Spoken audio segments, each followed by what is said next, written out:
ce livre à la recherche d'une odeur de grand-mère.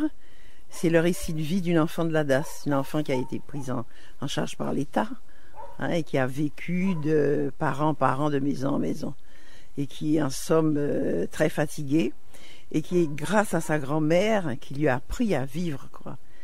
Elle lui rend un grand hommage là, et elle dit « Ma grand-mère, c'est au chapitre 2, ma grand-mère m'a appris à ne pas compter sur les yeux des autres pour dormir.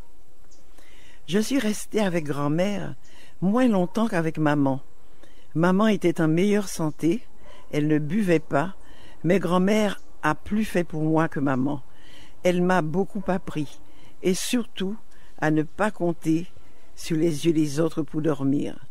Elle m'a enseigné le travail de la terre, à planter des légumes, à reconnaître les plantes qui soignent, celles qui sont bonnes pour le ventre, pour la toux, pour les blessures.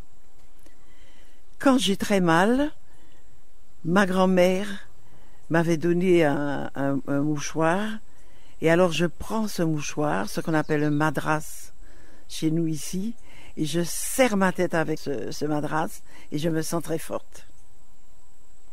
La nuit venue, quand grand-mère était d'attaque, debout sur ses deux pieds, la tête bien fraîche, elle s'asseyait dans sa berceuse et me lançait « Yécric !» Je répondais « Yécrac !» et allais m'installer sur ses genoux. Ma petite main dans la sienne, j'enfouissais ma tête entre ses deux seins. Alors grand-mère me faisait voyager dans un monde étrange, celui des contes. Là où les vieilles femmes posent leur tête sur leurs genoux pour se coiffer, où les chiens jappent par la queue, où Tissapoti devient si grand qu'il étouffe la personne qui avait pris en pitié un bébé sur la route.